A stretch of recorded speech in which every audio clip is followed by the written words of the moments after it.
kinidnap ng militar noong September 2, 2023. Hindi naman si Judiciary, hindi naman si Supreme Court ang gagawa ng batas para dyan. So kung karapat-dapat magawa ng inisyatibo para doon sa red tagging na magiging krimen, itayo ho sa lehislasyon ang gagawa niyan, Mr. Speaker. Oo. I agree. I agree po dun sa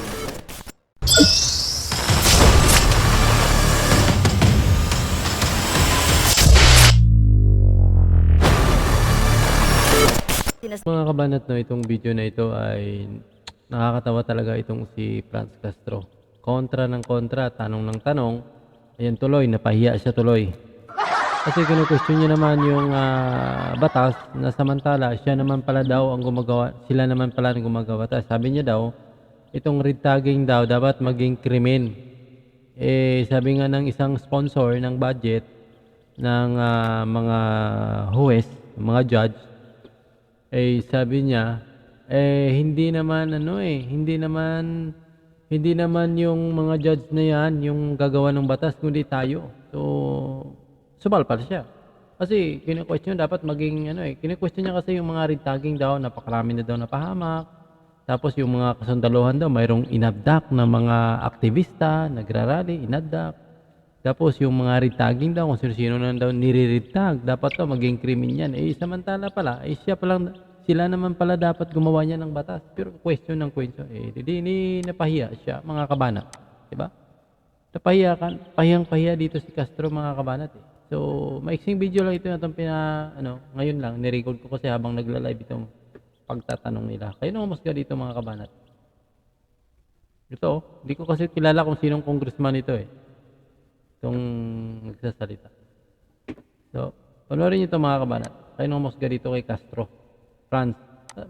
Mayroon palang hinuli, Castro din ang apelyido Iwan ko lang kung ano yun, kamag-anak na siguro. Environmental activist na gusto pang sampahan ng DND ng kasong perjury. Sina Jonila Castro at Jed Tamano. Sila yung dalawang kabataang kinidnap ng militar noong September 2, 2023 at sapilitang pinapirma ng gawa-gawang affidavit at inilitaw bilang fake rebel returnees. Okay? So siguro nakita rin natin ang video kung yung nangyaring press conference ng NTF-ELCAC kaugnay nito. Sinasabi ng DND na kusa itong sumuko. Meron bang kusang sumusuko na naiwan yung tsinelas at saka yung kanilang yung kanilang sandals? Okay? Kusa ba itong na-surrender, 'di ba? So, ang tanong natin dito, Mr. Speaker, distinguished sponsor, paano halimbawa itong mga ganitong mga kaso na ilang araw na nawawala yung dalawang aktivista since September 2 at natagpuan nga at nakita nga doon sa press con ng NTF-ELCAC ng DND sa munisipyo ng Plaridel, Bulacan. So paano halimbawa magagamit dito yung binabanggit nating writ na habeas corpus at saka yung habeas data sa ganito pong kaso, Mr. Speaker? Mr. Speaker, yun naman pong kaso ni Tamayo at saka ni Castro, dalawa pong version yan, dalawang klaseng istorya. Ang sabi ng Armed Forces, hindi naman sila inabdak, kusa silang sumuko. Sabi naman po ng NGO, sabi naman po ng kasama ni Tamayo at si Castro, hindi kami sumuko, kung hindi nahuli kami o inabdak kami. Sinabi po yan ng dalawa? Yung dalawa. Ang sabi naman po ni Armed Forces, may ginawa silang affidavit. May ginawa silang affidavit na sila po'y sumuko. Yung doong sabi ni Armed Forces, meron naman din silang abogado galing sa Public Attorney's Office nung ginawa nila yung affidavit na yon. Pero sabi naman po ng kabila, yung abogadong binigay sa amin, hindi po namin pinili yon. Kaya dalawang klaseng istorya. And of course, hindi naman po siya hinog. Hindi pa siya hinog para para ma-entertain ng judiciary. Kasi wala pa naman ding petisyon, wala pa naman ding reklamo. So maghihintay po si judiciary kung isasampa na po yung petisyon, yung kaso, o perjury ba yan, or abduction ba yan, or whatever. Basta, we will guarantee you when that case reaches the Supreme Court, reaches the Court of Appeals, or reaches the Regional Trial Court, ay may action ang hudikaryo po dyan. Well, ginamit lang natin siyang example. Alam ko naman po na wala pa naman yung kaso.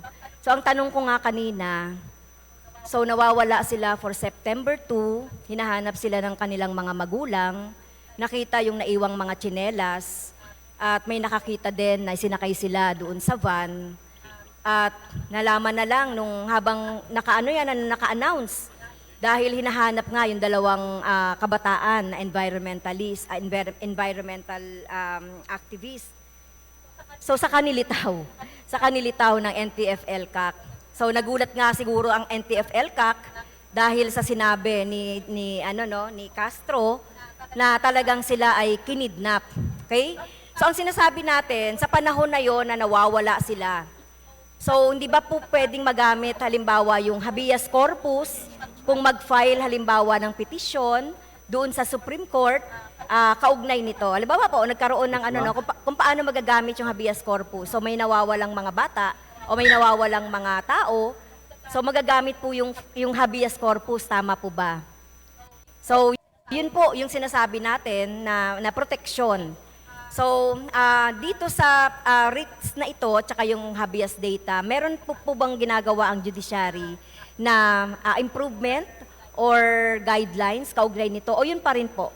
Ganun pa rin po. Yun pa rin po yung, Mr. Speaker, yung sagot po namin kanina na it is under review ng committee chaired by Justice Leonen. Okay, parehas din po yung writ of habeas corpus. No? Yes po, Mr. Chair. Okay, how about the writ of kalayaan?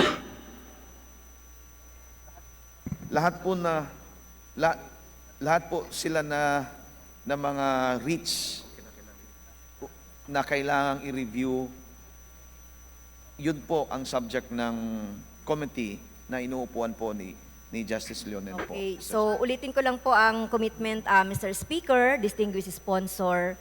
So kung matapos na po yan, kailan po ba ang time frame ng mga review at saka yung final na guidelines kaugnay nito? Meron po bang maiko-commit ang ating judiciary kaugnay niyan, Mr. Speaker? The timeline is early next year, Mr. Speaker. Okay, so salamat po doon sa commitment na Supreme Court at ating judiciary tungkol sa pagpapalakas sa writ of amparo, pagkakaroon ng bagong protected writs at measures against doon sa violation of human rights. Lalong-lalo na yung tungkol sa mga measures na pwedeng maprotektahan ang ating mga kababayan tulad nila Jonila Castro and Jed Tamano na matapang na tumindig sa katotohanan sa kabila ng banta ng kanilang buhay at iba pang human rights violations na ginawa sa kanila ng mga uniformadong militar. Okay?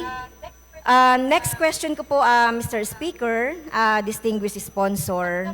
Ano naman po yung remedies ng ating judiciary regarding doon sa red tagging?